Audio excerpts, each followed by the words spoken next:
everybody, my dog mom here. Thanks for tuning in. If you're new here, I'm a professional puppy whelper. I whelp puppies for clients in the Dallas-Fort Worth area, and also I have clients that come from Houston, Austin, San Antonio, and the surrounding states, including Oklahoma. So if you have questions for me, I do also offer one-on-one calls as well. That's in the description below. But anyways, in this video, I am talking about whelpers. So for those of you that don't know, whelpers, they are people that take care of puppies during their first few weeks of life. They'll help the mom deliver the puppies, and basically everything that the puppies will need, the whelper should be able to solve any problems and issues that may arise during either the birthing process or during the first few weeks of life, whatever comes first. Basically, a whelper's job is to be a dog midwife in a sense. So they're helping with the birth, like I said, helping monitor the puppies. There are different types of whelpers, and I'm just gonna be honest, based on my experience with all different clients that I've worked with throughout the years, there are whelpers that are good whelpers and there are whelpers that are bad whelpers. And unfortunately, there is no like set standard on what a whelper is supposed to do. So if you don't do your research, you can actually end up in a lot of trouble with your puppies and with your litter. And I'm just talking about health-wise.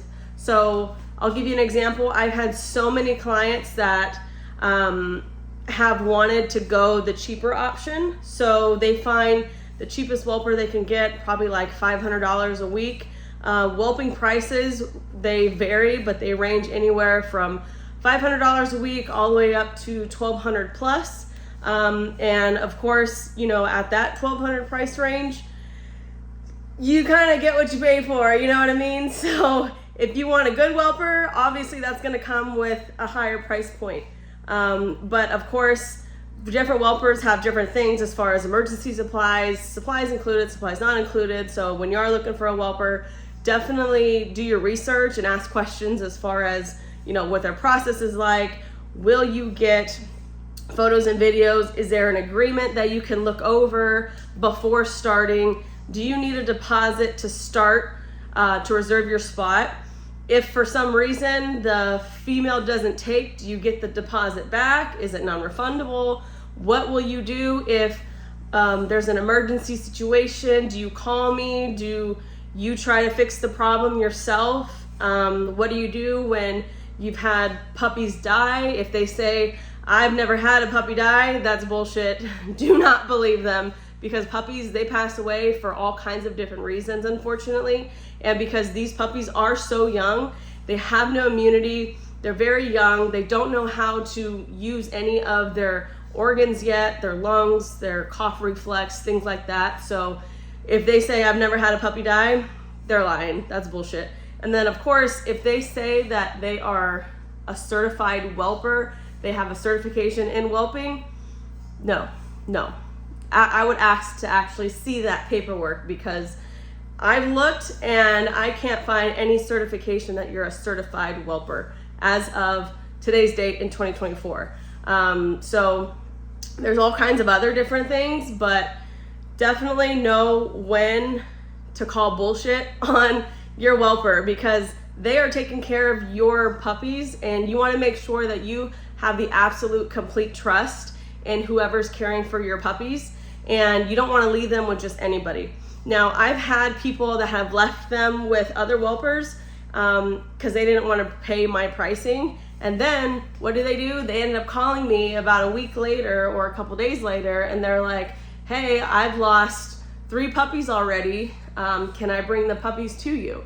I've had this one lady who I spoke to her a month before my pricing, and I charge $800 a week for those of you that are asking. So it's right there in the middle, not too much, not too expensive. It's not cheap, but I obviously put the care that I need to in these puppies. So to book your services, I have the link in the description below. But anyways, she didn't want to pay my price. But if you think about it, $800 a week. Well, that's 24 hours around the clock care, plus any emergency situations that do happen with these puppies. I have to be the one to take care of them. And of course, I have to restock my supplies, formula, like everything. And so she didn't want to pay my price, so she went to another cheaper whelper in her area, in the Dallas-Fort Worth area, and she ended up calling me about 3 days later. She lost almost the entire litter of Frenchies. She lost the entire litter, and she only had 3 puppies left. Well, she tried to get a hold of the whelper that was whelping her litter. This girl was not answering her phone, and she pulled up, my client pulled up on the whelper, and she had a full-time job while she was whelping this litter. Now, keep in mind, when you are whelping puppies, no matter how many puppies you have, you need to make sure you are there with them at all times, period. Like, this is a full-time job. This is taking care of, I have 3 puppies here. This is like taking care of 3 babies, okay, triplets. Imagine if you have 6 puppies, 8 puppies, even 12 puppies for the big dogs. You need to be here at all times to supervise these puppies in case something goes wrong. And this girl had a full-time job. She would come home on her lunch break, so she would leave the puppies for about 4 or 5 hours unattended. No one's at the house watching them. There's other dogs at the house too, on top of that, her personal dogs, and the puppies were just left there. And when I tell you, my client called me as soon as she picked up these puppies. She was pissed. Like, she was so mad. I'd be mad too. But at the end of the day, like, she knew that she messed up and she should have just went ahead and booked with me, because these people, they will sell their puppies anywhere from, I'd say at the low end, like $2,000, at the very low end, $2,000, all the way up to at least $5,000 for a certified papered Frenchie. And if you have to penny pinch that much, where you want to make your money back and then some, but you don't want to spend the money up front on hiring a reputable whelper to take care of your puppies, then you've already lost, because it's one of those things where you can either, put the trust of someone taking care of your puppies into somebody that, doesn't have any experience, that doesn't know what they're doing and has a full-time job, or you can hire a very reputable, well-known whelper who has a track record on either social media or a website page or something. Don't get one that comes highly recommended from another breeder, because everyone's standards are different and everything, anything can happen. You want one that you can actually check references on. So with this lady, she was able to sell all 3 of the puppies, but if she would have just made that initial investment first, she would have made her money back and then some after selling just one of them, if she had the full litter, you know what I mean? So it's one of those things where, as a whelper, it's an around-the-clock job, 24/7. If I need supplies or if I need to go somewhere, then I obviously call my help and I say, hey, I need you to watch these puppies while I go and pick up more supplies, or I go and take this one to the vet, or whatever the case may be. I'll make the phone call and then someone will come here, watch the puppies, and then I'll go and do what I need to do. But these puppies are always supervised. Now, imagine that if you spent all that money to get the stud, get them inseminated, have the C-section, and then you go to take care of them, or you give it to your neighbor to take care of them because you obviously can't do it, and you lose your entire litter. You're basically out all of that investment that you initially put on. So when you are looking for someone to take care of your litter, always, always, always use a person that has had experience whelping puppies. They've whelped at least 3 to 4 litters, bare minimum, okay? And also, do your research on them, make sure they have a track record of successful clients, and then, do your own research. I mean, like I said, all whelpers are different, so you wanna ask those questions up front to make sure that you're getting the necessary information and that everything's in writing. Put everything in writing. If they don't have a contract, that's a big red flag to me personally, because I mean, if I'm paying someone thousands of dollars at the end of the service to take care of my puppies, and something goes wrong, you know, it's kind of, you know, your SOL on that point. But when you are looking for a whelper, just do your research. Just do your research. It's not hard. But as far as my process goes, my clients, they actually had their puppies with another whelper. They're behind me. There's 1, 2, 3 puppies right here. These puppies, they were with somebody else, unfortunately, and the mom had 5 puppies, and the mom ended up passing away at the owner's house. It was this big thing that happened with the vet on top of that, so I'll get into that as well. But there's this big thing that happened with the vet. Basically, they didn't tell them how to take care of the incision, didn't give them any antibiotics. They gave them some pill, but they didn't say what it was for. They just said, you know, take it once a day or whatever. But didn't say what it was for, and the dog was literally in labor in the lobby. They were waiting for like an hour because one of the puppies got stuck. So they were waiting for an hour in the waiting room. But the problem was, if you have a stuck puppy, that is an emergency. They didn't take that mom back there, even when the owner was like, hey, she's pushing, we have a stuck puppy, I need you to take the dog to the back. They didn't want to do it. So she ended up waiting a whole hour. And by the time they got to the puppy was already passed because, for one, it was stuck in the birth canal. It had no oxygen because it was out of the, you know, it was detached from the placenta. So it wasn't getting anything as far as, you know, oxygen supply, nutrients, things like that. So airways couldn't get cleared, you know, all that stuff. And the puppy ended up passing away due to that mistake. Second one was all the puppies came out, and then they did the nursing, the first latch, made sure everyone was good, sent them home. The owners, noticed that mom was foaming at the mouth. Her lips were pale. By the time my client went to go grab her phone in the other room, the mom passed away. And it was their beloved Frenchie that they've had for a couple years now. And it was just a whole sad situation. So as of relief, they went to give the puppies to one of their neighbors who says that she had experience whelping, but we don't know how much. And then there was another puppy who was a 4th puppy who ended up aspirating. They think that she overfed them, because keep in mind, these puppies, their stomachs are like this tiny. So you can't overfeed these puppies or else they're going to regurgitate and vomit.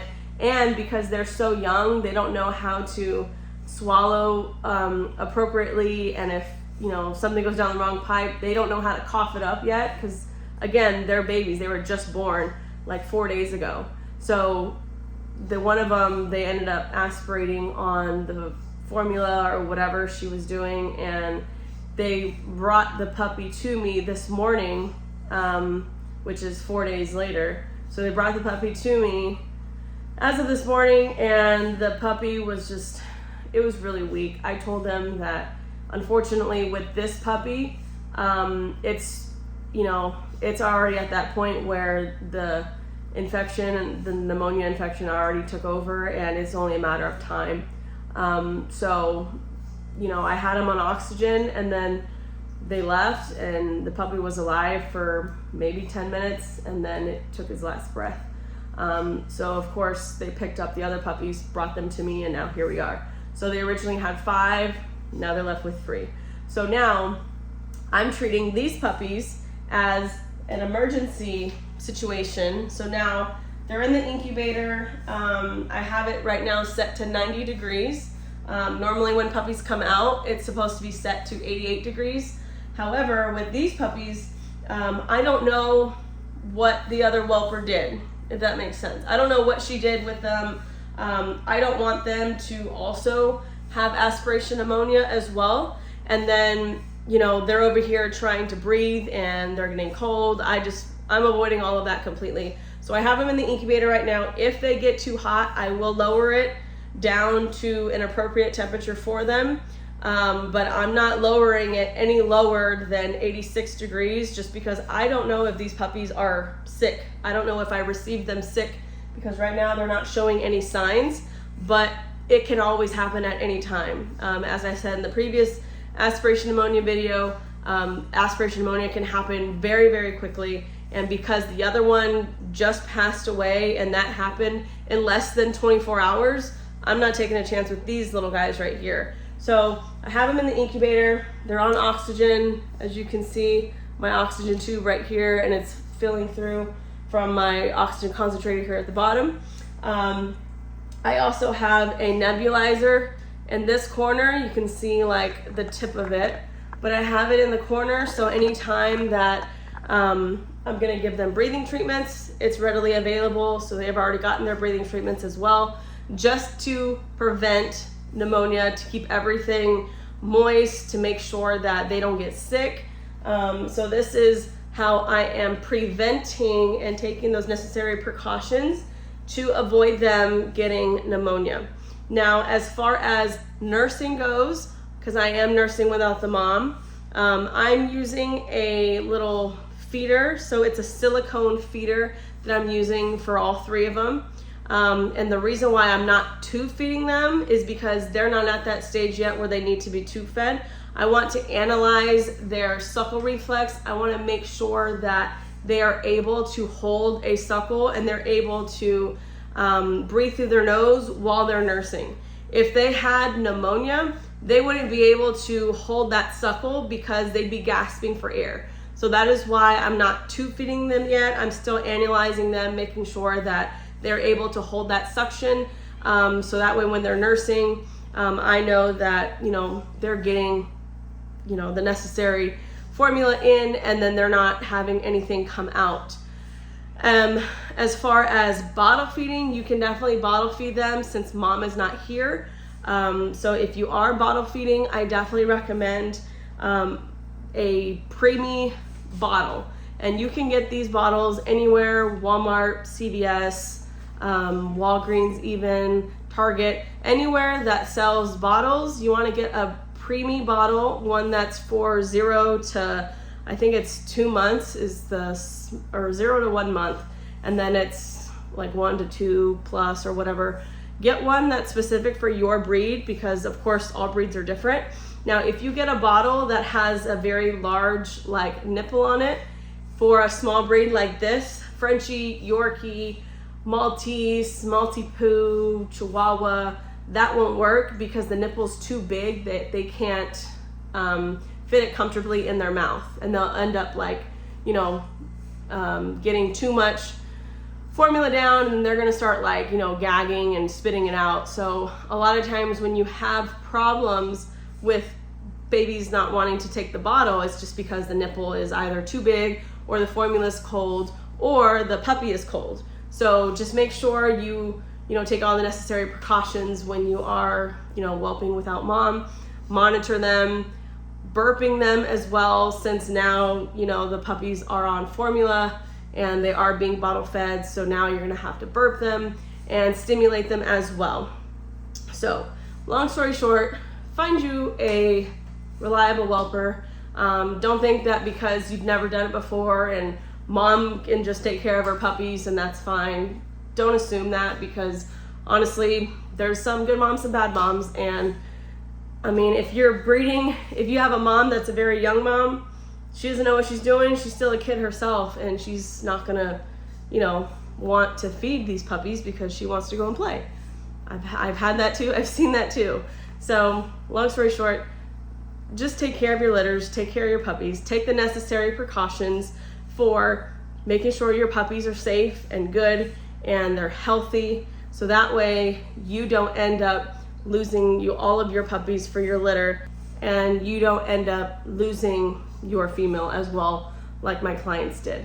So I'm gonna keep you guys updated with how they're doing. I'm going to fit this whole thing into the aspiration pneumonia playlist. So if you are curious about learning more about aspiration pneumonia, I have a whole playlist that you can go down and watch every single video. I have a vlog, my personal experience, puppies that I were unable to save due to this, and also a trip to the ER as well. So stay tuned, take care of your puppies, and I'll see you on the next video.